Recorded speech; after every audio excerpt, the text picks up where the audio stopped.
Chapter 1. Down the Rabbit Hole. Alice was beginning to get very tired of sitting by her sister on the bank, and of having nothing to do. Once or twice she had peeped into the book her sister was reading, but it had no pictures or conversations in it. And what's the use of a book, thought Alice, without pictures or conversations? So she was considering in her own mind, as well as she could, for the day made her feel very sleepy and stupid, whether the pleasure of making a daisy chain would be worth the trouble of getting up and picking the daisies, when suddenly a white rabbit with pink eyes ran close by her. There was nothing so very remarkable in that, nor did Alice think it so very much out of the way to hear the rabbit say to itself, oh dear, I shall be too late." But when the rabbit actually took a watch out of its waistcoat pocket and looked at it and then hurried on, Alice started to her feet, for it flashed across her mind that she had never before seen a rabbit with either a waistcoat pocket or a watch to take out of it, and, burning with curiosity, she ran across the field after it, and was just in time to see it pop down a large rabbit hole under the hedge. In another moment down went Alice after it. The rabbit hole went straight on like a tunnel for some way, and then dipped suddenly down, so suddenly that Alice had not a moment to think about stopping herself, before she found herself falling down what seemed to be a very deep well. Either the well was very deep, or she fell very slowly, for she had plenty of time, as she went down, to look about her. First she tried to make out what she was coming to, but it was too dark to see anything. Then she looked at the sides of the well, and noticed that they were filled with cupboards and bookshelves. Here and there she saw maps and pictures hung upon pegs. She took down a jar from one of the shelves as she passed. It was labeled "Orange Marmalade," but to her great disappointment it was empty, and she did not like to drop the jar, so managed to put it into one of the cupboards as she fell past it. Down, down, down! Would the fall never come to an end? There was nothing else to do, so Alice soon began talking to herself. "Dinah'll miss me very much to night, I should think." Dinah was the cat. "I hope they'll remember her saucer of milk at tea time. Dinah, my dear, I wish you were down here with me."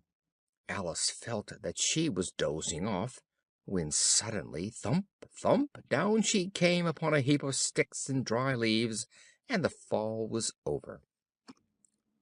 Alice was not a bit hurt, and she jumped up in a moment. She looked up, but it was all dark overhead. Before her was another long passage, and the white rabbit was still in sight, hurrying down it. There was not a moment to be lost.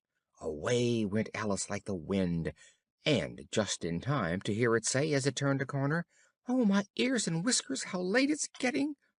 She was close behind it when she turned the corner, but the rabbit was no longer to be seen. She found herself in a long, low hall, which was lit up by a row of lamps hanging from the roof. There were doors all round the hall, but they were all locked, and when Alice had been all the way down one side and up the other, trying every door, she walked sadly down the middle, wondering how she was ever to get out again. Suddenly she came upon a little table, all made of solid glass. There was nothing on it but a tiny golden key, and Alice's first idea was that this might belong to one of the doors of the hall; but alas, either the locks were too large or the key was too small, but at any rate it would not open any of them. However, on the second time round she came upon a low curtain she had not noticed before, and behind it was a little door about 15 inches high. She tried the little golden key in the lock, and to her great delight it fitted. Alice opened the door and found that it led into a small passage, not much larger than a rat hole. She knelt down and looked along the passage into the loveliest garden you ever saw. How she longed to get out of that dark hall and wander about among those beds of bright flowers and those cool fountains, but she could not even get her head through the doorway.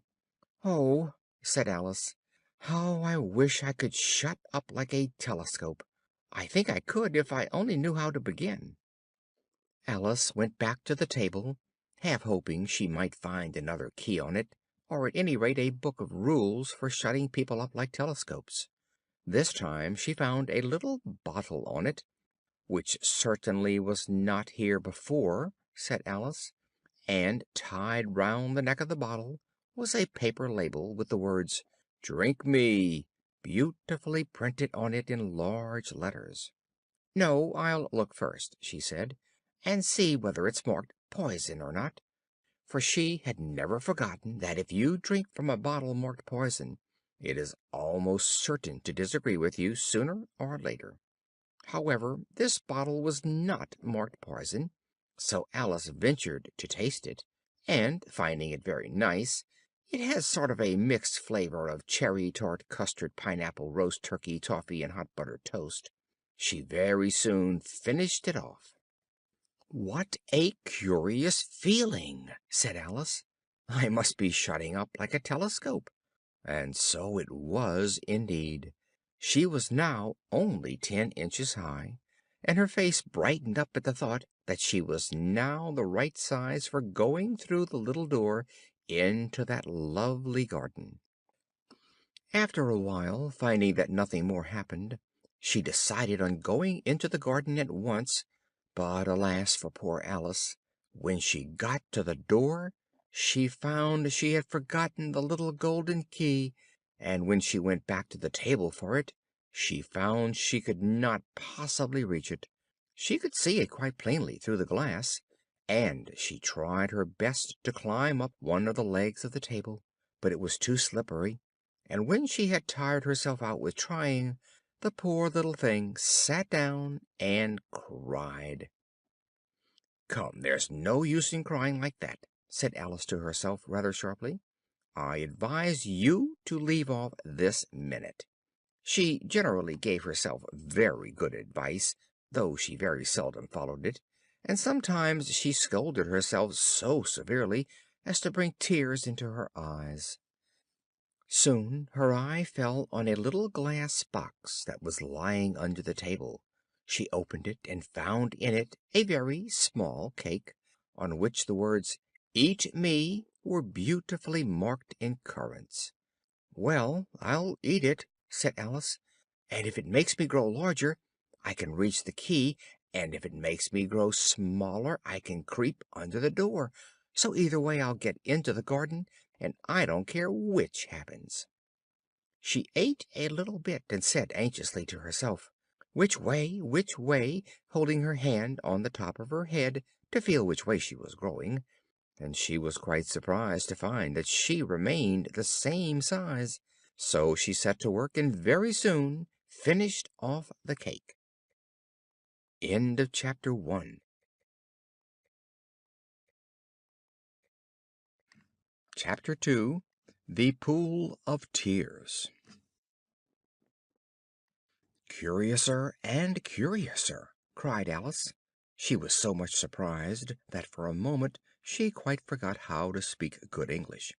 "Now I'm opening out like the largest telescope that ever was.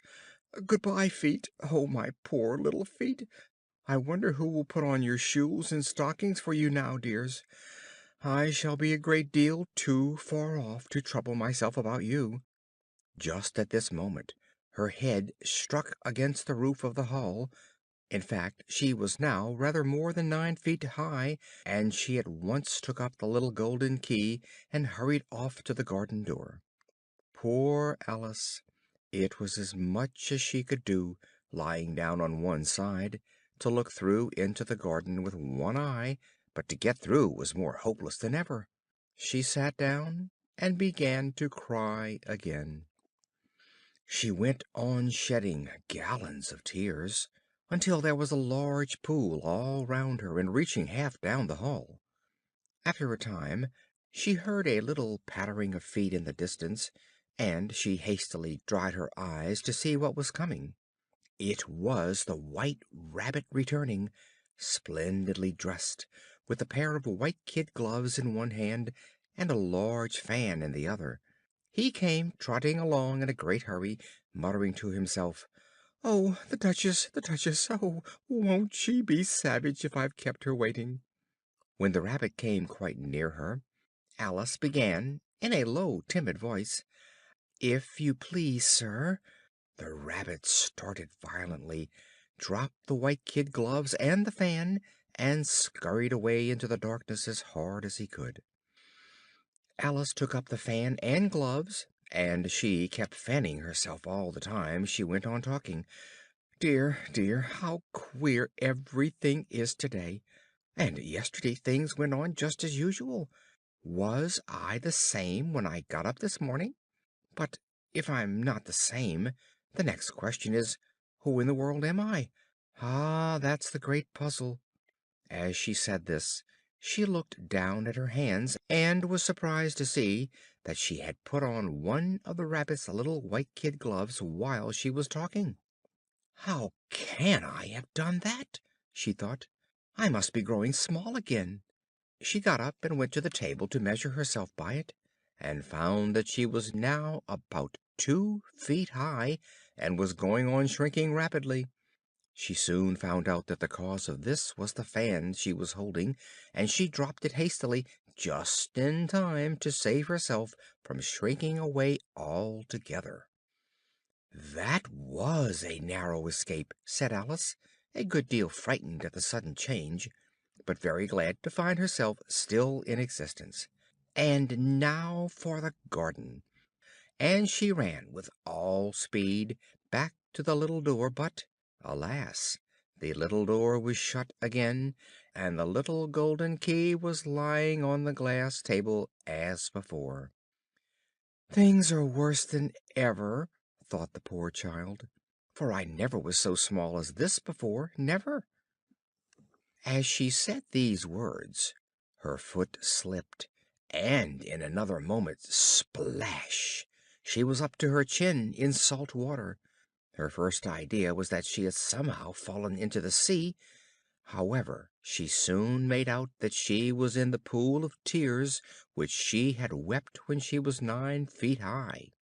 Just then she heard something splashing about in the pool a little way off, and she swam nearer to see what it was. She soon made out that it was only a mouse that had slipped in like herself. "Would it be of any use now," thought Alice, "to speak to this mouse? Everything is so out of the way down here that I should think very likely it can talk. At any rate, there's no harm in trying." So she began, "Oh, mouse, do you know the way out of this pool? I am very tired of swimming about here, oh mouse." The mouse looked at her rather inquisitively, and seemed to wink with one of its little eyes, but it said nothing. "Perhaps it doesn't understand English," thought Alice. "I dare say it's a French mouse, come over with William the Conqueror." So she began again, "Où est ma chatte?" which was the first sentence in her French lesson book. The mouse gave a sudden leap out of the water, and seemed to quiver all over with fright. "Oh, I beg your pardon!" cried Alice hastily, afraid that she had hurt the poor animal's feelings. "I quite forgot you didn't like cats." "Not like cats!" cried the mouse in a shrill, passionate voice. "Would you like cats if you were me?" "Well, perhaps not," said Alice in a soothing tone. "Don't be angry about it. And yet I wish I could show you our cat Dinah. I think you'd take a fancy to cats if only you could see her. She is such a dear, quiet thing." The mouse was bristling all over, and she felt certain it must be really offended. "We won't talk about her any more, if you'd rather not." "We, indeed!" cried the mouse, who was trembling down to the end of its tail. "As if I would talk on such a subject! Our family always hated cats. Nasty, low, vulgar things! don't let me hear the name again." "I won't indeed," said Alice, in a great hurry to change the subject of conversation. Are you fond of dogs? There is such a nice little dog near our house. I should like to show you. It kills all the rats and—" "Oh, dear!" cried Alice in a sorrowful tone. "I'm afraid I've offended it again," for the mouse was swimming away from her as hard as it could go, and making quite a commotion in the pool as it went. So she called softly after it, "Mouse dear, do come back again, and we won't talk about cats or dogs either, if you don't like them." When the mouse heard this, it turned round and swam slowly back to her. Its face was quite pale, and it said in a low, trembling voice, "Let us get to the shore, and then I'll tell you my history, and you'll understand why it is I hate cats and dogs." It was high time to go, for the pool was getting quite crowded with the birds and animals that had fallen into it. There were a duck and a dodo, a lory and an eaglet, and several other curious creatures. Alice led the way, and the whole party swam to the shore. End of chapter 2.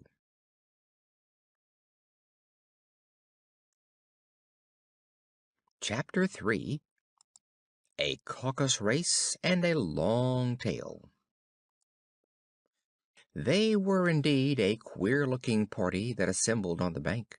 The birds with bedraggled feathers, the animals with their fur clinging close to them, and all dripping wet, cross, and uncomfortable. The first question, of course, was how to get dry again. They had a consultation about this, and after a few minutes it seemed quite natural to Alice to find herself talking familiarly with them, as if she had known them all her life. At last the mouse, who seemed to be a person of some authority among them, called out, "Sit down, all of you, and listen to me. I'll soon make you dry enough." They all sat down at once in a large ring, with the mouse in the middle. "Ahem!" said the mouse with an important air. "Are you all ready? This is the driest thing I know. Silence all round, if you please. Mhm. William the Conqueror, whose cause was favored by the Pope, was soon submitted to by the English, who wanted leaders, and had been of late much accustomed to usurpation and conquest. Edwin and Morcar, the Earls of Mercia and Northumbria—" "Ugh!" said the Lory with a shiver. "And even Stigand, the patriotic Archbishop of Canterbury, found it advisable—" "Found what?" said the Duck. "Found it," the Mouse replied rather crossly. "Of course you know what 'it' means." "I know what 'it' means well enough when I find a thing," said the Duck. "It's generally a frog or a worm. The question is, what did the Archbishop find?" The Mouse did not notice this question, but hurriedly went on. "Found it advisable to go with Edgar Atheling to meet William and offer him the crown. How are you getting on now, my dear?" it continued, turning to Alice as it spoke. "As wet as ever," said Alice in a melancholy tone. "It doesn't seem to dry me at all." "In that case," said the Dodo solemnly, rising to its feet, "I move that the meeting adjourn, for the immediate adoption of more energetic remedies." "Speak English," said the Eaglet. "I don't know the meaning of half those long words, and what's more, I don't believe you do either."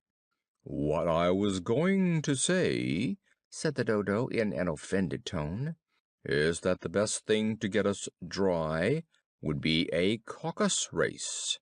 "What is a caucus race?" said Alice. "Why," said the Dodo, "the best way to explain it is to do it." First it marked out a race course in a sort of circle, and then all the party were placed along the course, here and there. There was no 1, 2, 3 and away, but they began running when they liked, and left off when they liked, so that it was not easy to know when the race was over. However, when they had been running half an hour or so, and were quite dry again, the Dodo suddenly called out, The race is over." And they all crowded round it, panting and asking, "But who has won?" This question the Dodo could not answer without a great deal of thought. At last it said, "Everybody has won, and all must have prizes." "But who is to give the prizes?" quite a chorus of voices asked. "Why, she, of course," said the Dodo, pointing to Alice with one finger, and the whole party at once crowded round her, calling out in a confused way, "Prizes! Prizes!" Alice had no idea what to do, and in despair she put her hand into her pocket and pulled out a box of comfits (luckily the salt water had not got into them), and handed them round as prizes. There were exactly one apiece all round. The next thing was to eat the comfits. This caused some noise and confusion, as the large birds complained that they could not taste theirs, and the small ones choked and had to be patted on the back. However, it was over at last, and they sat down again in a ring and begged the Mouse to tell them something more. "You promised to tell me your history, you know," said Alice, "and why it is you hate C and D," she added in a whisper, half afraid that it would be offended again. "Ah, mine is a long and sad tale," said the Mouse, turning to Alice and sighing. "It is a long tale, certainly," said Alice, looking down with wonder at the Mouse's tail. "But why do you call it sad?" And she kept on puzzling about it while the Mouse was speaking, so that her idea of the tale was something like this: Furry said to a Mouse that he met in the house, "Let us both go to law, I will prosecute you. Come, I'll take no denial, we must have the trial, For really this morning I've nothing to do." Said the Mouse to the Cur, "Such a trial, dear sir, with no jury or judge, would be wasting our breath." "I'll be judge, I'll be jury," said cunning old Fury. "I'll try the whole cause and condemn you to death." "You are not attending," said the Mouse to Alice severely. "What are you thinking of?" "I beg your pardon," said Alice very humbly. "You had got to the fifth bend, I think." "You insult me by talking such nonsense," said the Mouse, getting up and walking away. "Please come back and finish your story," Alice called after it. And the others all joined in chorus, "Yes, please do." But the Mouse only shook its head impatiently and walked a little quicker. "I wish I had Dinah, our cat, here," said Alice. This caused a remarkable sensation among the party. Some of the birds hurried off at once, and a canary called out in a trembling voice to its children, "Come away, my dears, it's high time you were all in bed." On various pretexts they all moved off, and Alice was soon left alone. "I wish I hadn't mentioned Dinah. No one seems to like her down here, and I'm sure she's the best cat in the world." Poor Alice began to cry again, and she felt very lonely and low spirited. In a little while, however, she again heard a little pattering of footsteps in the distance, and she looked up eagerly.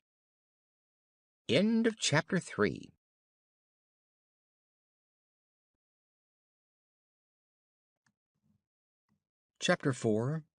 The Rabbit Sends in a Little Bill. It was the White Rabbit, trotting slowly back again, and looking anxiously about as it went, as if it had lost something. Alice heard it muttering to itself, "The Duchess! The Duchess! Oh, my dear paws! Oh, my fur and whiskers! She'll get me executed, as sure as ferrets are ferrets! Where can I have dropped them, I wonder?" Alice guessed in a moment that it was looking for the fan and the pair of white kid gloves, and she, very good naturedly, began hunting about for them; but they were nowhere to be seen. Everything seemed to have changed since her swim in the pool, and the great hall, with the glass table and the little door, had vanished completely. Very soon the Rabbit noticed Alice, and called to her in an angry voice, "Why, Marianne, what are you doing out here?" Run home this moment and fetch me a pair of gloves and a fan. Quick now!" "He took me for his housemaid," said Alice as she ran off. "How surprised he'll be when he finds out who I am." As she said this, she came upon a neat little house, on the door of which was a bright brass plate with the name W. Rabbit engraved upon it. She went in without knocking and hurried upstairs, in great fear lest she should meet the real Mary Ann, and be turned out of the house before she had found the fan and the gloves. By this time Alice had found her way into a tidy little room, with a table in the window, and on it a fan and two or three pairs of tiny white kid gloves. She took up the fan and a pair of the gloves, and was just going to leave the room, when her eyes fell upon a little bottle that stood near the looking glass. She uncorked it and put it to her lips, saying to herself, "I do hope it'll make me grow large again, for really I am quite tired of being such a tiny little thing." Before she had drunk half the bottle, she found her head pressing against the ceiling, and had to stoop to save her neck from being broken. She hastily put down the bottle, remarking, "That's quite enough. I hope I shan't grow any more." Alas! It was too late to wish that. She went on growing and growing, and very soon she had to kneel down on the floor. Still she went on growing, and as a last resource she put one arm out of the window and one foot up the chimney, and said to herself, "Now I can do no more, whatever happens. What will become of me?" Luckily for Alice, the little magic bottle had now had its full effect, and she grew no larger. After a few minutes she heard a voice outside, and stopped to listen. "Mary Ann, Mary Ann," said the voice, "fetch me my gloves this moment." Then came a little pattering of feet on the stairs. Alice knew it was the Rabbit coming to look for her, and she trembled till she shook the house, quite forgetting that she was now about 1,000 times as large as the Rabbit, and had no reason to be afraid of it.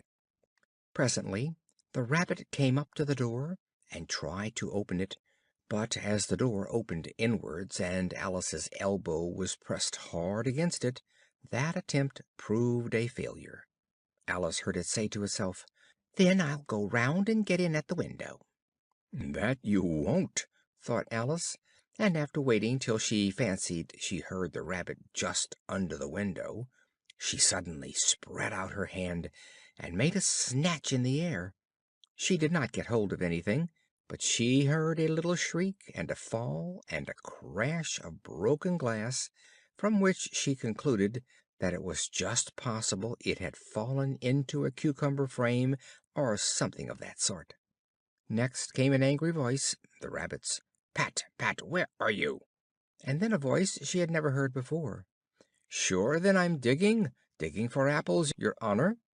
"Here, come and help me out of this.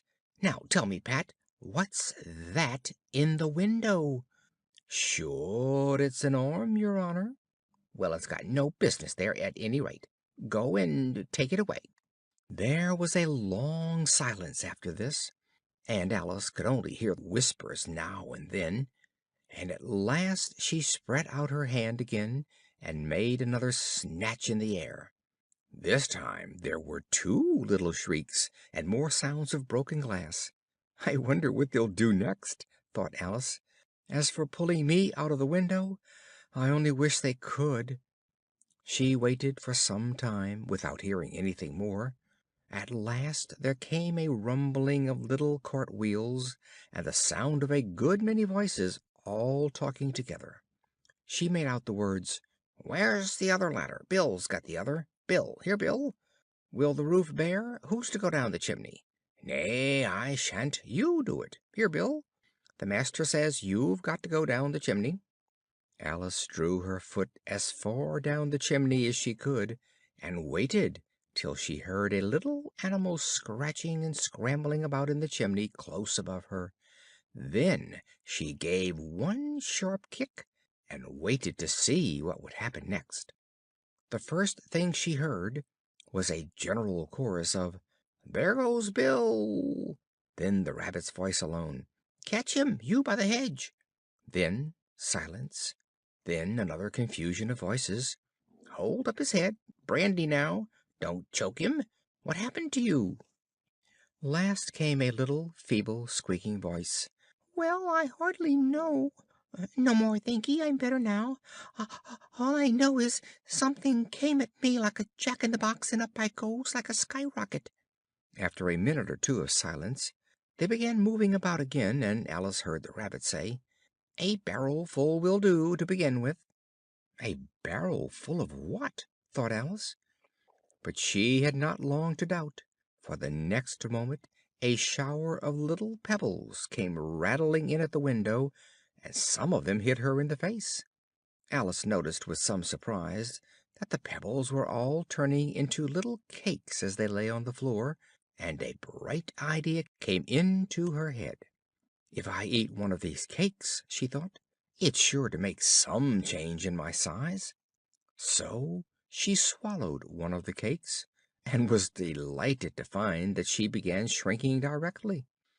As soon as she was small enough to get through the door, she ran out of the house, and found quite a crowd of little animals and birds waiting outside. They all made a rush at Alice the moment she appeared, but she ran off as hard as she could, and soon found herself safe in a thick wood.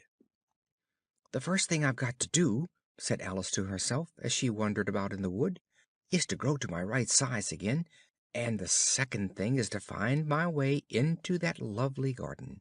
I suppose I ought to eat or drink something or other, but the great question is, what?" Alice looked all around her at the flowers and the blades of grass, but she could not see anything that looked like the right thing to eat or drink under the circumstances. There was a large mushroom growing near her, about the same height as herself. She stretched herself on tiptoe and peeped over the edge, and her eyes immediately met those of a large blue caterpillar that was sitting on the top, with its arms folded, quietly smoking a long hookah, and taking not the slightest notice of her or of anything else. End of chapter 4.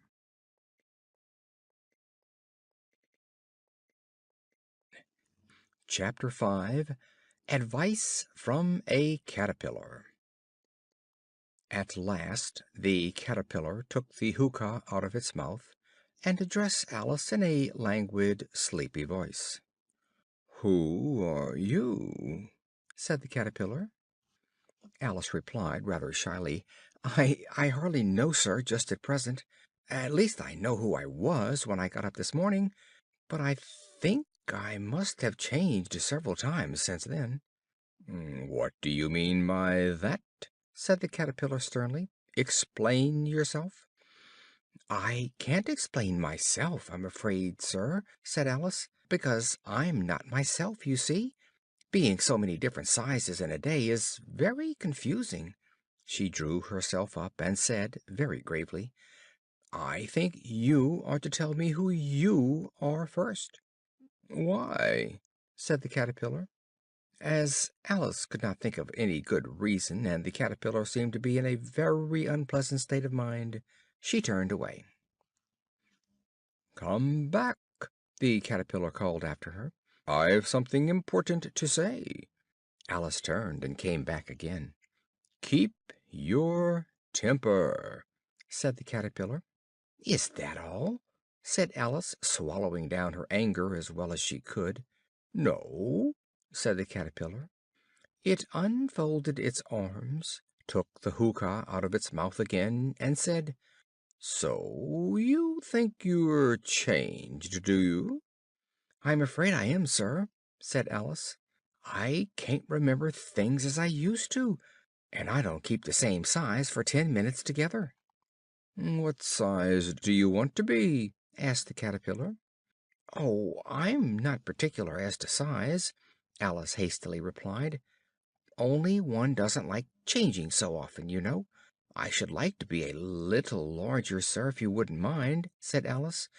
3 inches is such a wretched height to be." "It is a very good height indeed," said the caterpillar angrily, rearing itself upright as it spoke. It was exactly 3 inches high. In a minute or two the caterpillar got down off the mushroom and crawled away into the grass, merely remarking as it went, "One side will make you grow taller, and the other side will make you grow shorter." "One side of what? The other side of what?" thought Alice to herself.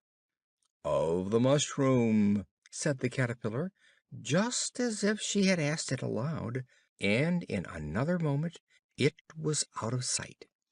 Alice remained looking thoughtfully at the mushroom for a minute, trying to make out which were the two sides of it. At last she stretched her arms round it as far as they would go, and broke off a bit of the edge with each hand. "And now which is which?" she said to herself, and nibbled a little of the right hand bit to try the effect. The next moment she felt a violent blow underneath her chin. It had struck her foot. She was a good deal frightened by this sudden change, as she was shrinking rapidly, so she set to work at once to eat some of the other bit. Her chin was pressed so closely against her foot that there was hardly room to open her mouth, but she did it at last, and managed to swallow a morsel of the left hand bit. "Come, my head's free at last," said Alice, but all she could see, when she looked down, was an immense length of neck, which seemed to rise like a stalk out of a sea of green leaves that lay far below her. "Where have my shoulders got to? And oh, my poor hands! How is it I can't see you?" She was delighted to find that her neck would bend about easily in any direction, like a serpent. She had just succeeded in curving it down into a graceful zigzag, and was going to dive it among the leaves, when a sharp hiss made her draw back in a hurry. The large pigeon had flown into her face, and was beating her violently with its wings.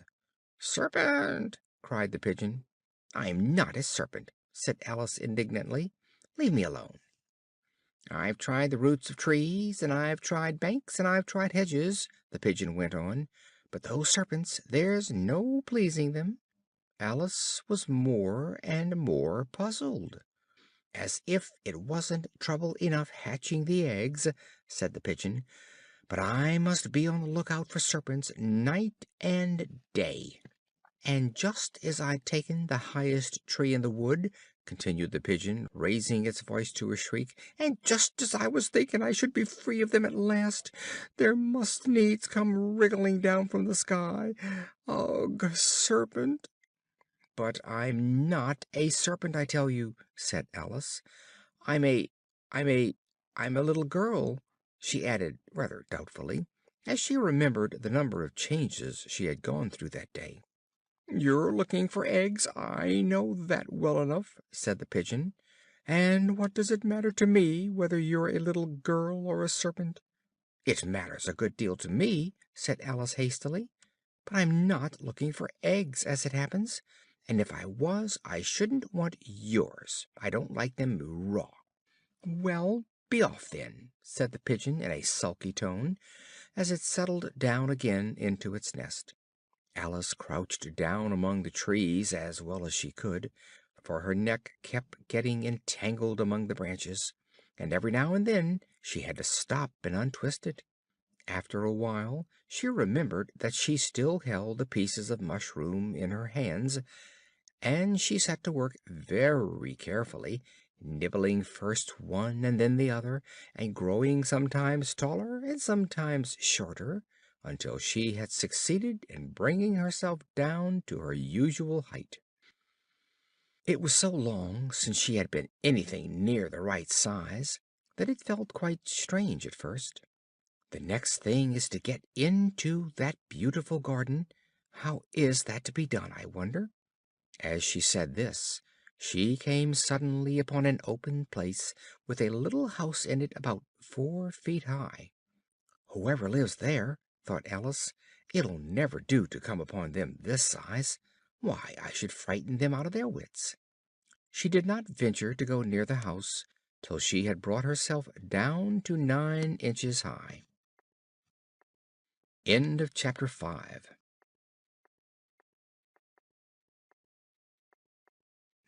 Chapter 6. Pig and Pepper. For a minute or two she stood looking at the house, when suddenly a footman in livery came running out of the wood. Judging by his face only, she would have called him a fish, and rapped loudly at the door with his knuckles. It was opened by another footman in livery, with a round face and large eyes like a frog.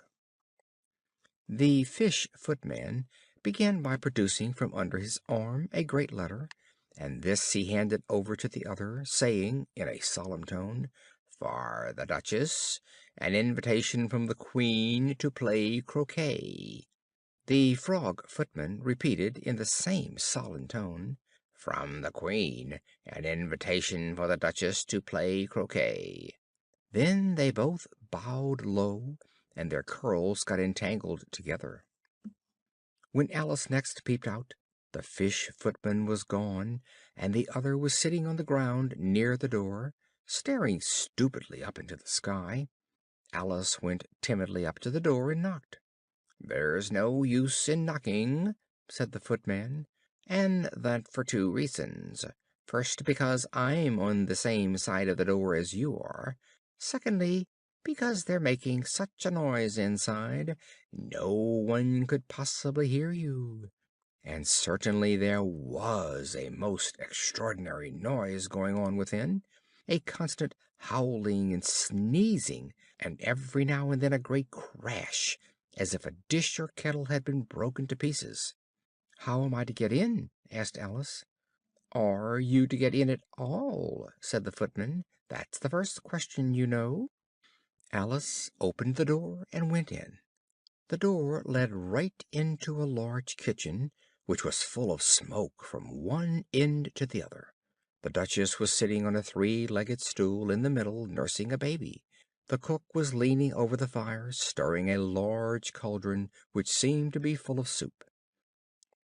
"There's certainly too much pepper in that soup," Alice said to herself, as well as she could for sneezing. Even the Duchess sneezed occasionally, and as for the baby, it was sneezing and howling alternately, without a moment's pause. The only two creatures in the kitchen that did not sneeze were the cook and a large cat, which was grinning from ear to ear. "Would you please tell me," said Alice a little timidly, "why your cat grins like that?" "It's a Cheshire cat," said the Duchess, "and that's why." "I didn't know that Cheshire cats always grinned. In fact, I didn't know that cats could grin," said Alice. "You don't know much," said the Duchess, "and that's a fact." Just then the cook took the cauldron of soup off the fire, and at once set to work throwing everything within her reach at the Duchess and the baby. The fire irons came first, then followed a shower of saucepans, plates, and dishes. The Duchess took no notice of them, even when they hit her, and the baby was howling so much already that it was quite impossible to say whether the blows hurt it or not. "Oh, please mind what you're doing!" cried Alice, jumping up and down in an agony of terror. "Here, you may nurse it a bit if you like," the Duchess said to Alice, flinging the baby at her as she spoke. "I must go and get ready to play croquet with the Queen." And she hurried out of the room. Alice caught the baby with some difficulty, as it was a queer shaped little creature, and held out its arms and legs in all directions. "If I don't take this child away with me," thought Alice, "they're sure to kill it in a day or two. Wouldn't it be murder to leave it behind?" She said the last words out loud, and the little thing grunted in reply. "If you're going to turn into a pig, my dear," said Alice, "I'll have nothing more to do with you. Mind now." Alice was just beginning to think to herself, "Now what am I to do with this creature when I get it home?" when it grunted again so violently that Alice looked down into his face in some alarm. This time there could be no mistake about it. It was neither more or less than a pig. So she set the little creature down, and felt quite relieved to see it trot away quietly into the wood. Alice was a little startled by seeing the Cheshire Cat sitting on a bough of a tree a few yards off. The cat only grinned when it saw her. "Cheshire Puss," began Alice rather timidly, "would you please tell me which way I ought to go from here?" "In that direction," the cat said, waving the right paw round, "lives a hatter, and in that direction," waving the other paw, "lives a March Hare. Visit either you like. They're both mad." "But I don't want to go among mad people," Alice remarked. "Oh, you can't help that," said the cat. "We're all mad here. Do you play croquet with the Queen to day?"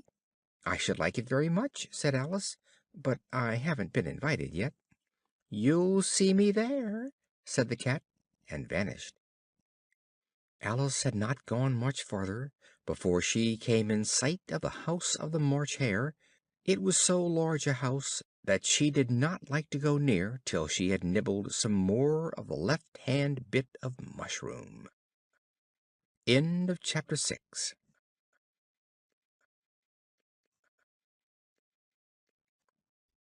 Chapter 7. A Mad Tea Party. There was a table set out under a tree in front of the house, and the March Hare and the Hatter were having tea at it. A Dormouse was sitting between them, fast asleep. The table was a large one, but the three were all crowded together at one corner of it. "No room! No room!" they cried out when they saw Alice coming. "There's plenty of room," said Alice indignantly, and she sat down in a large armchair at one end of the table.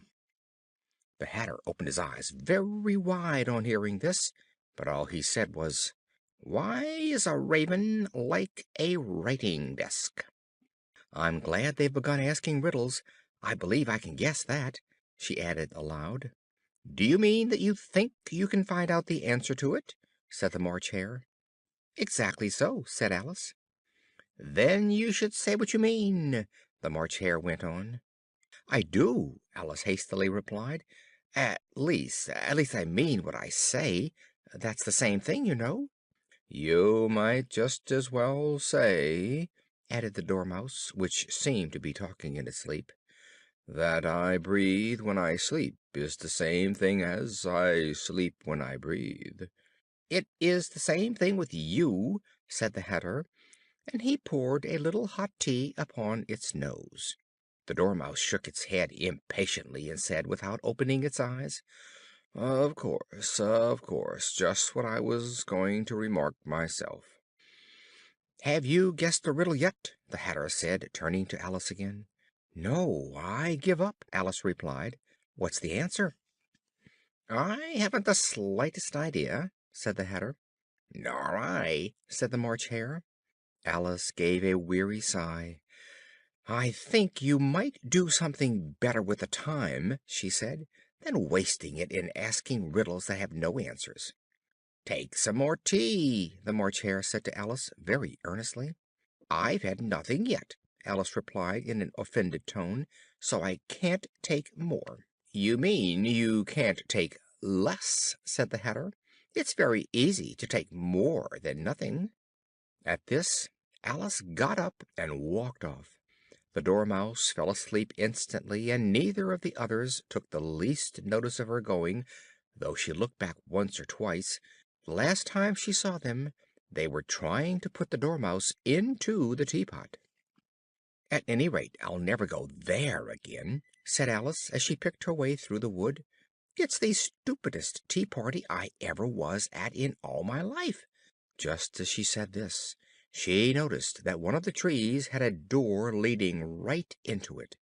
"That's very curious," she thought. "I think I may as well go in at once." And in she went. Once more she found herself in the long hall, and close to the little glass table. Taking the little golden key, she unlocked the door that led into the garden. Then she set to work nibbling at the mushroom (she had kept a piece of it in her pocket) till she was about a foot high. Then she walked down the little passage, and then she found herself at last in the beautiful garden, among the bright flower beds and the cool fountains. End of chapter 7.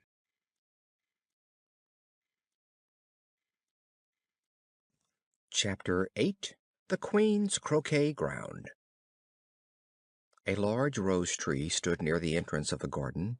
The roses growing on it were white, but there were 3 gardeners at it, busily painting them red. Suddenly their eyes chanced to fall upon Alice as she stood watching them. "Would you tell me, please," said Alice a little timidly, "why you are painting those roses?" 5 and 7 said nothing, but looked at Two. Two began in a low voice: "Why, the fact is, you see, miss, this here ought to have been a red rose tree, and we put a white one in by mistake; and if the Queen was to find it out, we should all have our heads cut off, you know. So you see, miss, we're doing our best afore she comes to—" At this moment, 5, who had been anxiously looking across the garden, called out, "The Queen! The Queen!" and the 3 gardeners instantly threw themselves flat upon their faces. There was a sound of many footsteps, and Alice looked round, eager to see the Queen. First came 10 soldiers carrying clubs, with their hands and feet at the corners. Next, the 10 courtiers; these were ornamented all over with diamonds. After these came the royal children; there were 10 of them, all ornamented with hearts. Next came the guests, mostly kings and queens, and among them Alice recognized the White Rabbit. Then followed the Knave of Hearts, carrying the king's crown on a crimson velvet cushion, and last of all this grand procession came the King and the Queen of Hearts. When the procession came opposite to Alice, they all stopped and looked at her, and the Queen said severely, "Who is this?" She said it to the Knave of Hearts, who only bowed and smiled in reply. "My name is Alice, so please your Majesty," said Alice very politely; but she added to herself, "Why, they're only a pack of cards after all." "Can you play croquet?" shouted the Queen. The question was evidently meant for Alice. "Yes," said Alice loudly. "Come on, then!" roared the Queen. "It's a very fine day," said a timid voice to Alice. She was walking by the White Rabbit, who was peeping anxiously into her face. "Very," said Alice. "Where's the Duchess?" "Hush, hush!" said the Rabbit. "She's under sentence of execution." "What for?" said Alice. "She boxed the Queen's ears," the Rabbit began. "Get to your places!" shouted the Queen in a voice of thunder, and people began running about in all directions, tumbling up against each other. However, they got settled down in a minute or two, and the game began. Alice thought she had never seen such a curious croquet ground in all her life. It was all ridges and furrows. The croquet balls were live hedgehogs, and the mallets live flamingoes, and the soldiers had to double themselves up and stand on their hands and feet to make the arches. The players all played at once, without waiting for turns, quarreling all the while and fighting for the hedgehogs, and in a very short time the Queen was in a furious passion, and went stamping about and shouting, "Off with his head!" or "Off with her head!" about once a minute. "They're dreadfully fond of beheading people here," thought Alice. "The great wonder is that there's anyone left alive." She was looking about for some way of escape, when she noticed a curious appearance in the air. "It's the Cheshire Cat," she said to herself. "Now I shall have somebody to talk to." "How are you getting on?" said the cat. "I don't think they play at all fairly," Alice said in a rather complaining tone, "and they all quarrel so dreadfully one can't hear oneself speak, and they don't seem to have any rules in particular." "How do you like the Queen?" said the cat in a low voice. "Not at all," said Alice. Alice thought she might as well go back and see how the game was going on, so she went off in search of her hedgehog. The hedgehog was engaged in a fight with another hedgehog, which seemed to Alice an excellent opportunity for croqueting one of them with the other. The only difficulty was that her flamingo was gone across to the other side of the garden, where Alice could see it trying, in a helpless sort of way, to fly up into a tree. She caught the flamingo and tucked it away under her arm that it might not escape again. Just then Alice ran across the Duchess, who was now out of prison. She tucked her arm affectionately into Alice's, and they walked off together. Alice was very glad to find her in such a pleasant temper. She was a little startled, however, when she heard the voice of the Duchess close to her ear. "You're thinking about something, my dear, and that makes you forget to talk." "The game's going on rather better now," Alice said, by way of keeping up the conversation a little. "'Tis so," said the Duchess, "and the moral of that is, 'Oh, 'tis love that makes the world go round.'" "Somebody said," Alice whispered, "that it's done by everybody minding his own business." "Ah, well, it means much the same thing," said the Duchess, digging her sharp little chin into Alice's shoulder, as she added, "and the moral of that is, take care of the scents, and the sounds will take care of themselves." To Alice's great surprise, the Duchess's arm that was linked into hers began to tremble. Alice looked up, and there stood the Queen in front of them, with her arms folded, frowning like a thunderstorm. "Now I give you fair warning," shouted the Queen, stamping on the ground as she spoke. "Either you or your head must be off, and that in about half no time. Take your choice." The Duchess took her choice, and was gone in a moment. "Let's go on with the game," the Queen said to Alice, and Alice was much too frightened to say a word, but slowly followed her back to the croquet ground. All the time they were playing, the Queen never left off quarreling with the other players, and shouting, "Off with his head!" or "Off with her head!" By the end of half an hour or so, all the players, except the King, the Queen, and Alice, were in custody of the soldiers and under sentence of execution. Then the Queen left off, quite out of breath, and walked away with Alice. Alice heard the King say, in a low voice to the company generally, "You are all pardoned." Suddenly the cry, "The trial's beginning!" was heard in the distance, and Alice ran along with the others. Chapter 8.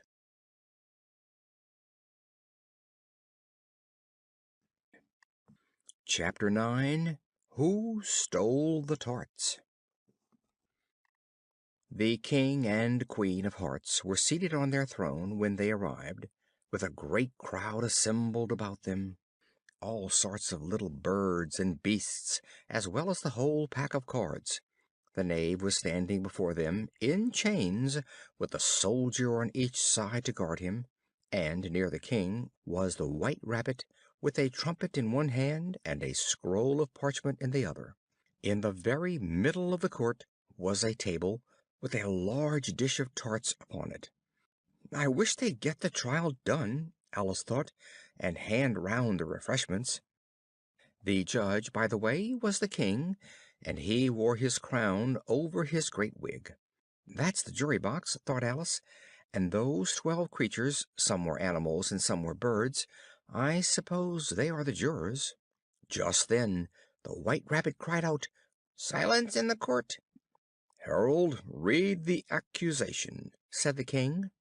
On this the White Rabbit blew 3 blasts on the trumpet, then unrolled the parchment scroll, and read as follows: "The Queen of Hearts, she made some tarts, all on a summer day. The Knave of Hearts, he stole those tarts, and took them quite away." "Call the first witness," said the King, and the White Rabbit blew 3 blasts on the trumpet, and called out, "First witness." The first witness was the Hatter. He came in with a teacup in one hand and a piece of bread and butter in the other. "You ought to have finished," said the King. "When did you begin?" The Hatter looked at the March Hare, who had followed him into the court, arm in arm with the Dormouse. "14th of March, I think it was," he said. "Give your evidence," said the King, "and don't be nervous, or I'll have you executed on the spot." This did not seem to encourage the witness at all. He kept shifting from one foot to the other, looking uneasily at the Queen, and in his confusion he bit a large piece out of his teacup instead of the bread and butter. Just at this moment Alice felt a very curious sensation. She was beginning to grow larger again. The miserable Hatter dropped his teacup and bread and butter, and went down on one knee. "I am a poor man, your Majesty," he began. "You're a very poor speaker," said the King. "You may go," said the King, and the Hatter hurriedly left the court. "Call the next witness," said the King. The next witness was the Duchess's cook. She carried the pepper box in her hand, and the people near the door began sneezing all at once. "Give your evidence," said the King. "Shan't," said the cook. The King looked anxiously at the White Rabbit, who said in a low voice, "Your Majesty must cross examine this witness." "Well, if I must, I must," the King said. "What are tarts made of?" "Pepper, mostly," said the cook. For some minutes the whole court was in confusion, and by the time they had settled down again, the cook had disappeared. "Never mind," said the King. "Call the next witness." Alice watched the White Rabbit as he fumbled over the list. Imagine her surprise when he read out at the top of his shrill little voice the name Alice. End of chapter 9.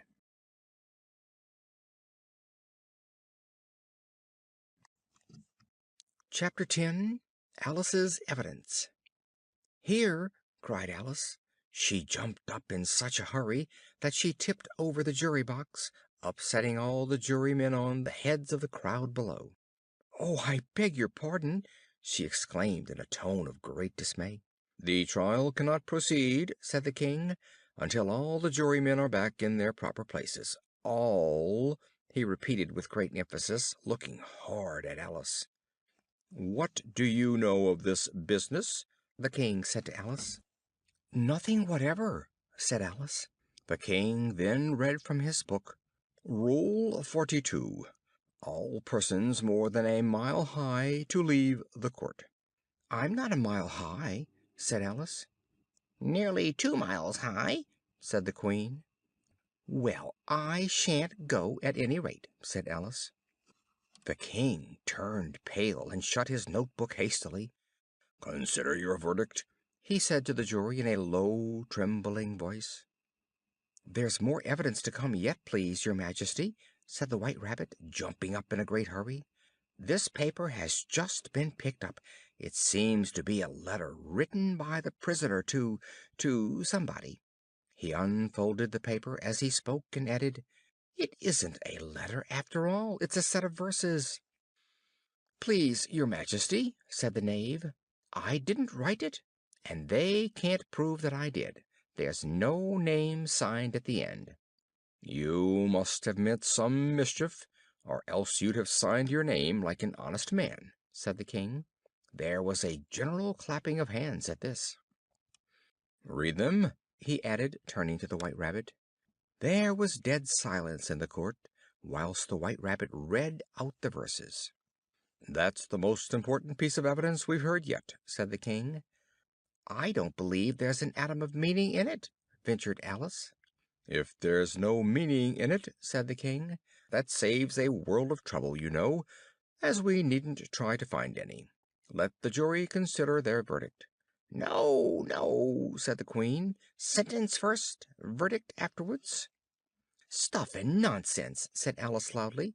"The idea of having the sentence first!" "Hold your tongue!" said the Queen, turning purple. "I won't," said Alice. "Off with her head!" The Queen shouted at the top of her voice. Nobody moved. "Who cares for you?"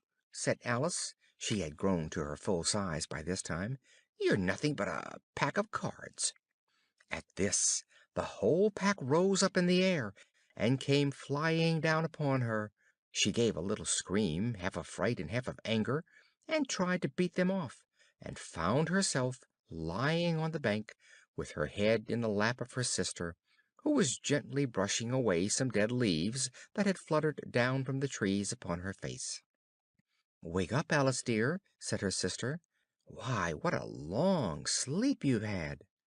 "Oh, I've had such a curious dream!" said Alice. And she told her sister, as well as she could remember them, all these strange adventures of hers that you have just been reading about. Alice got up and ran off, thinking, while she ran, as well she might, what a wonderful dream it had been.